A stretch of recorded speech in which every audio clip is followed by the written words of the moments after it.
بسم اللہ الرحمن الرحیم۔ شروع اللہ کے نام سے جو بڑا مہربان نہایت رحم والا ہے۔ السلام علیکم MRTV کہانی کے ناظرین۔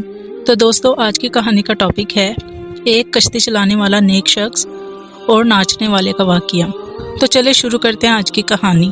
دریائے نیل میں کشتی چلانے والے کا بیان ہے کہ ایک دن ایک بہت ہی نورانی چہرے والے بزرگ میرے پاس آئے اور فرمایا کہ کیا تم مجھے اللہ کے نام پر دریا کے اس پار اتار دو گے؟ میں نے عرض کیا کہ ہاں، آ جائیں۔ وہ بزرگ میری کشتی پر سوار ہو گئے اور میں نے انہیں دریا کے پار اتار دیا۔ جب وہ کشتی سے اترنے لگے تو انہوں نے مجھ سے فرمایا کہ میں تمہیں ایک امانت سونپتا ہوں، کیا تم اس کو قبول کرو گے؟ میں نے کہا کہ جی حضور، ضرور قبول کروں گا۔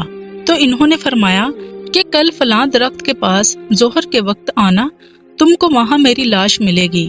تم مجھے غسل دینا اور میرے سرہانے جو کفن تم کو ملے اس کو مجھے پہنا کر اسی درخت کے نیچے دفن کر دینا، اور میری گدڑی اور عصا اور مشق کو اپنے پاس رکھنا، اور جو شخص ان تینوں چیزوں کو طلب کرنے کے لیے تمہارے پاس آئے اس کو یہ سب سامان دے دینا۔ کشتی چلانے والے کا بیان ہے کہ میں اس بزرگ کی وصیت کو بھول گیا اور بجائے ظہر کے عصر کے وقت مجھے خیال آیا تو میں اس درخت کے پاس حاضر ہوا تو واقعی ان بزرگ کو مردہ حالت میں پایا۔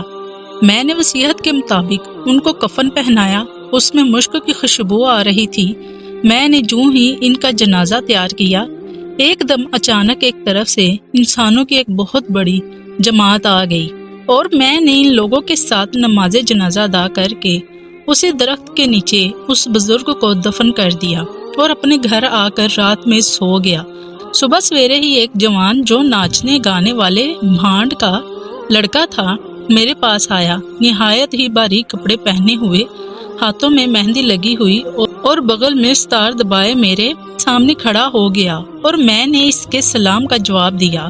پھر اس نے مجھ سے دریافت کیا کہ فلاں بن فلاں تم ہی ہو؟ میں نے جواب دیا کہ ہاں، میں ہی ہوں۔ اس نے کہا کہ پھر جو تمہارے پاس میری امانت ہے مجھے دے دو۔ میں نے حیران ہو کر پوچھا کہ تمہیں اس کی خبر کیسے ہو گئی؟ اس نے کہا یہ نہ پوچھئے۔ میں نے کہا کہ تم کو بتانا ہی پڑے گا۔ میرے بے حد اصرار کرنے پر اس نے بتایا کہ بھائی، میں اس کے سوا کچھ نہیں جانتا کہ گزشتہ رات ایک شادی میں ساری رات ناچتا اور گاتا رہا۔ جب صبح کو اذان فجر ہوئی تو میں ناچ ختم کر کے سو گیا۔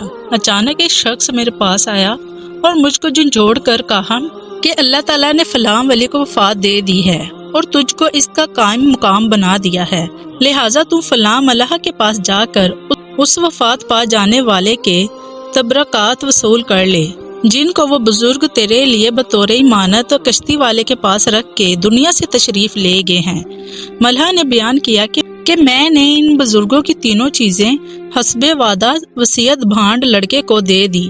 لڑکے پر سامان ہاتھ میں لیتے ہی ایک انقلابی کیفیت نمودار ہوگی۔ اس نے باریک کپڑوں کو اتار کر میری کشتی میں پھینک دیا اور کہا کہ تم میرے ان کپڑوں کو جیسے چاہو بطور صدقہ دے دینا، اور خود ان بزرگ کی گٹھری پہن کر ان کا عصا اور مشک لے کر چل دیا۔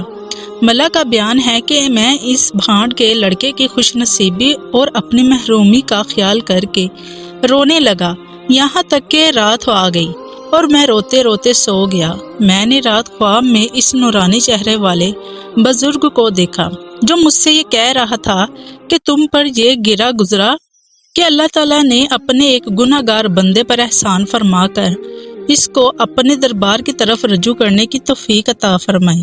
اے ملا، یہ اللہ تعالیٰ کا فضل ہے کہ اللہ تعالیٰ اپنا فضل جسے چاہے عطا فرما دے۔ تو دوستو، آج کی کہانی امید کرتی ہوں آپ کو اچھی لگی ہوگی۔ اگر پسند آئی ہو تو ویڈیو کو لائک اور میرے چینل کو سبسکرائب ضرور کیجیے گا۔ تھینک یو دوستو، اللہ حافظ۔